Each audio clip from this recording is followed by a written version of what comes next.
আসসালামু আলাইকুম সুপ্রিয় দর্শক, মাইক্রোসফট ওয়ার্ডের আরও একটি দুর্দান্ত এপিসোড বা পর্বে আপনাদের সবাইকে সাদর সম্ভাষণ জানাচ্ছি। আজকেও আপনারা শিখতে চলেছেন খুব ইন্টারেস্টিং কিছু। So let's welcome to part 14 of MS Word full Bangla tutorial. Hey সুপ্রিয় দর্শক, আপনাদেরকে আমি একদম ফ্রিতে কোনো ধরনের কোর্স ফি ছাড়াই কিন্তু মাইক্রোসফট ওয়ার্ড সম্পর্কে আমি যতটুকু জানি ততটুকু আপনাদের সাথে শেয়ার করার চেষ্টা করছি। তবে কিছু কিছু ক্ষেত্রে যেহেতু আপনারা অনেকেই এখানে বিগিনার আছেন, সেজন্য আমি অ্যাডভান্স বিষয়গুলোকে কিছুটা অ্যাভয়েড করার চেষ্টা করি। তবে সেই সম্পর্কে যদি আপনারা ভিডিও চান তাহলে অবশ্যই কিন্তু আমাকে কমেন্ট করে জানাবেন, আমি সেই বিষয়গুলো আপনাদের সাথে ডিসকাস করব। তো আজকের ভিডিওতে আপনাদেরকে আমি দেখিয়ে দিব এই টেক্সট বক্স, কুইক পার্টস এবং ওয়ার্ড আর্ট এর ব্যবহার। ঠিক আছে, সো টেক্সট বক্সের যে ব্যবহারটা এই সম্পর্কে এর আগের কোনো ভিডিওতে আমি আপনাদের সাথে কথা বলিনি। তো টেক্সট বক্সটা হচ্ছে, এখান থেকে আপনারা দেখতে পাচ্ছেন যে আমরা টেক্সট বক্সে ক্লিক করলে এখান থেকে বিভিন্ন রকমের বক্সের ডিজাইন চলে এসেছে। এই ডিজাইনগুলো আপনি কিন্তু সরাসরি আপনার ওয়ার্ড ডকুমেন্টে ব্যবহার করতে পারেন। যেমন আমি যদি এইটাকে এখন আনি, তাহলে আপনারা দেখতে পাচ্ছেন এখানে একটা সাইড বার এসেছে, যেখানে আপনি আসলে কাস্টমাইজ করতে পারবেন আপনার যে কোনো ফাইলকে। এই ডিজাইনগুলো আপনি আবার পরিবর্তনও করতে পারেন। এখান থেকে আপনারা দেখতে পাচ্ছেন যে টেক্সট বক্সের এখানে এসে আপনার যদি অন্য কোনো ডিজাইন পছন্দ থাকে বা অন্য কোনো ফরম্যাট পছন্দ থাকে, সেটা আপনি অ্যাড করতে পারেন। যেমন আপনি যদি আপনার একটা ফাইলের মধ্যে এইটা অ্যাড করতে চান, এটা অ্যাড করতে চাচ্ছেন, এটাও কিন্তু আপনি এখানে অ্যাড করতে পারবেন এবং এটা অ্যাড করার পরেও আপনি বাম পাশে কিন্তু লিখতে পারবেন খুব ইজিলি। ঠিক আছে, সো এটা হচ্ছে টেক্সট বক্সের কাজ। আপনি কিন্তু টেক্সট বক্স বিভিন্ন কাজে আসলে ব্যবহার করতে পারবেন, প্রোডাক্টিভ কাজে। যেমন আপনি কোনো ফরম্যাটের মধ্যে যদি কোনো কিছু লিখতে চান, বা এখানে কিন্তু আপনারা দেখতে পাচ্ছেন বিভিন্ন ফরম্যাট বা ডিজাইন আছে, যেটা আপনার পছন্দ সেটা আপনি ব্যবহার করতে পারবেন। এখানে একটা কভার পেজের মতো আমরা দেখতে পাচ্ছি, আপনি চাইলে এটাকেও কিন্তু এখানে এনে ইউজ করতে পারেন আপনার মাইক্রোসফট ওয়ার্ডের যে কোনো ডকুমেন্টে। ঠিক আছে, সো আমরা এটাকে কেটে দিচ্ছি। টেক্সট বক্স কিন্তু ড্রও করা যায়। ড্র করার ক্ষেত্রে আপনি ইনসার্ট সেকশনের এখানে টেক্সট বক্সে এসে আপনি জাস্ট এইখানে দেখতে পাচ্ছেন, এটাতে আমরা যখন ক্লিক করলাম এখানে ড্র টেক্সট বক্স, এখানে ড্র টেক্সট বক্সে এসে আমরা যদি এইটুকু টেক্সট বক্স নেওয়ার পরে আপনারা দেখতে পাচ্ছেন যে এইটার মধ্যে কিন্তু আমরা এখানে লেখালেখি করতে পারছি। সো লেখালেখি করার পরে আপনি যদি চান এটাকে কালার পরিবর্তন করবেন, এখানে ডাবল ক্লিক করার পরে এখানে দেখতে পাচ্ছেন শেপ স্টাইল, এখান থেকে এসে আপনি আপনার মন মতো কালার পছন্দ করে নিতে পারবেন এবং এখানে ভিতরের কালারও আপনি চাইলে এখানে ফিল টেক্সটে গিয়ে পরিবর্তন করতে পারবেন অ্যাজ ইউর উইশ। ঠিক আছে, সো এভাবে আপনি কিন্তু সব রকমের কাজ করতে পারবেন, একদম ফন্ট ছোট বড় করা, যা যা আপনার ইচ্ছা সব কিছু আপনার করতে পারবেন। এবং ডাবল ক্লিক করলে এখানে আরও বিভিন্ন অপশন আপনি পেয়ে যাবেন, যেগুলো আমি ফরম্যাট সেকশনে গিয়ে আপনাদেরকে ইনশাআল্লাহ শিখিয়ে দিব, যে ফরম্যাট সেকশনে গিয়ে আপনি কীভাবে এগুলোর প্রফেশনাল ব্যবহার করতে পারবেন। ঠিক আছে, সো এখানে ইনসার্ট সেকশনে এসে টেক্সট বক্সে আসার পরে এগুলোই হচ্ছে কাজ।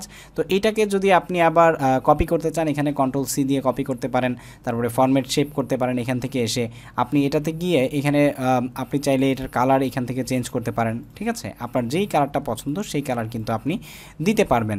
এবং এখানে ট্রান্সপারেন্সিও আপনি কিন্তু কমাতে বাড়াতে পারবেন। যেমন এটা ট্রান্সপারেন্সি যদি আপনি এখানে, আমি যেহেতু ইয়েলো নিয়েছিলাম, এটা ট্রান্সপারেন্সি দেখছেন এরকম ছিল, আমি এটা কমিয়ে দিয়েছি। আপনার ইচ্ছে মতো আপনি এটা ব্যবহার করতে পারবেন। আপনি প্যাটার্ন ফিল করতে পারেন, যেই প্যাটার্নটা আপনার পছন্দ সেই রকম প্যাটার্ন নিয়ে আপনি কিন্তু এখানে ডিজাইনের মতো করে কাজ করতে পারবেন। গ্রেডিয়েন্ট ফিলও আপনি করতে পারেন, আপনার মন মতো এখানে গ্রেডিয়েন্ট ফিল করতে পারবেন। ঠিক আছে, আপনার যে কোনো কালার আপনি চাইলে এখান থেকে পরিবর্তন করে দিতে পারেন। ঠিক আছে, এখানে ধরে ধরে আপনার যে কালারটা পছন্দ সেই কালারটা আপনি দিয়ে দিবেন। ঠিক আছে, একদমই ইজি। তো এইভাবে আপনি কালার গ্রেডিয়েন্ট করতে পারবেন এবং এখান থেকেও আপনি কিন্তু আসলে ট্রান্সপারেন্সি কম বেশি করতে পারবেন, ব্রাইটনেস কম বেশি করতে পারবেন অ্যাজ ইউর উইশ। এবং এখানে এসে আপনি আসলে শ্যাডো দিতে পারবেন, আপনার যে ফাইলটা আছে এই ফাইলের শ্যাডো দিতে পারবেন। ঠিক আছে, যেমন যে বক্সটা আপনারা দেখতে পাচ্ছেন, এই বক্সের এরকম একটা শ্যাডো যদি আমরা দিই, আপনারা দেখতে পাচ্ছেন শ্যাডোটা কিন্তু এরকম দেখতে হয়েছে। সো এইভাবে আপনি আসলে বক্স ড্র করে সেটাকে আবার কাস্টমাইজ করতে পারবেন। সো এই ছিল আসলে বক্সের কাজ। বক্সের কাজ আরও প্রপারলি আপনি যতটা বেশি ঘাটবেন তত বেশি করতে পারবেন। যেমন এখানে সলিড লাইনও আপনি অ্যাড করতে পারবেন বক্সের যেই লেখাটা আছে সেই লেখার আশেপাশে। সেই সাথে আপনি লেখাটাকেও কিন্তু আসলে শ্যাডো দিতে পারবেন। যেমন লেখার ভিতরেও আপনারা দেখতে পাচ্ছেন আমি এখন শ্যাডো ইউজ করেছি, তো এইভাবে আপনি শ্যাডো ইউজ করতে পারবেন। এইভাবে আপনার যত ধরনের প্রফেশনালিজম কাজ আছে সেই কাজগুলো আপনি একে একে দেখে আপনার কাজ অনুযায়ী সেটা আপনি করতে পারবেন। ঠিক আছে, সো এই হচ্ছে টেক্সট বক্স। এরপরে চলে আসি আমরা কুইক পার্টে। তো কুইক পার্টের যে অপশনটা, এটা হচ্ছে মূলত আপনি যদি কোনো কিছু মানে কুইক পার্টে সেভ করে রাখেন, তাহলে সেক্ষেত্রে এখান থেকে সরাসরি এসে এখানে পেস্ট করতে পারবেন। যেমন আমরা সাইফুর রহমান আজিমে এসে কুইক পার্ট দিয়েছি। ঠিক আছে, এখানে save selection quick part gallery, আপনি যদি কোনো লেখা লিখে রাখেন, যেমন আমরা যদি ধরে নিচ্ছি যে এই লেখাটা আমরা লিখে রাখছি, ঠিক আছে, এই লেখাটা আমরা লিখে রাখলাম যে এরকম লিখে আমরা সবসময় লিখব। এই জন্য আমরা এই অপশনটাকে সিলেক্ট করে এখানে কুইক পার্টে এসে সেভ সিলেকশনে এখানে আমরা ডেসক্রিপশন লিখে দিচ্ছি।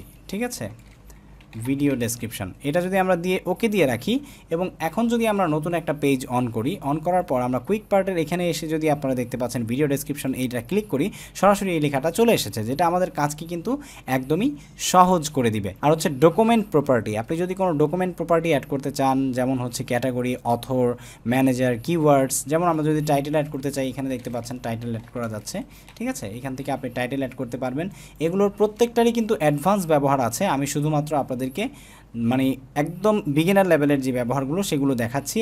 আপনারা যদি এই সম্পর্কে আরও ইনডেপথ ভিডিও চান সেটা আপনাদেরকে দেখাবো। আর ফিল্ডের যে অপশনটা আছে, এই ফিল্ড অপশনে এসেও আপনি কিন্তু আসলে বিভিন্ন রকমের ডাটা বেজের কাজ বা যে কোনো ধরনের আসলে ডাটা এন্ট্রির কাজ সেগুলো করতে পারবেন।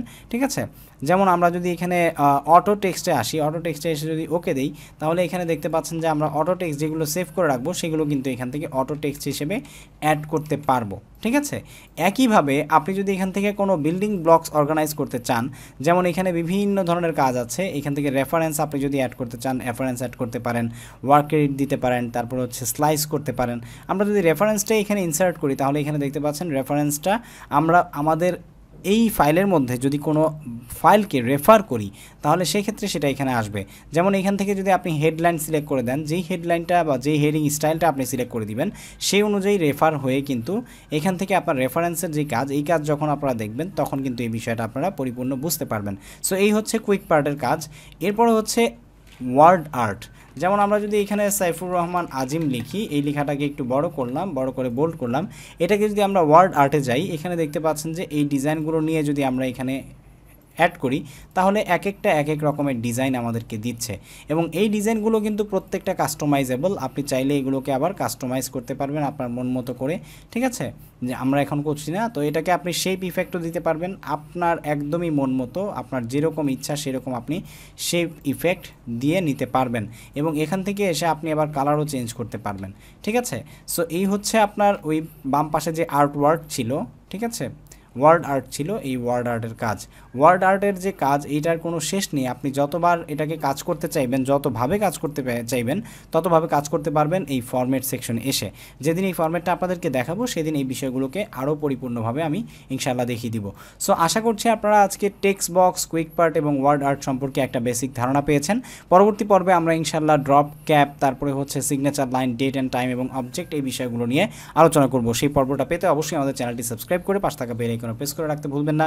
ফেসবুক পেজ থেকে আমাদের ভিডিওটি দেখে থাকলে ফলো করতে ভুলবেন না। বিগত পর্বগুলো যদি মিস করে থাকেন তাহলে অবশ্যই আমাদের ভিডিও ডেসক্রিপশনে দেওয়া লিঙ্ক থেকে এক্ষুনি দেখে নেবেন। আসসালামু আলাইকুম ওয়া রাহমাতুল্লাহি ওয়া বারাকাতুহু।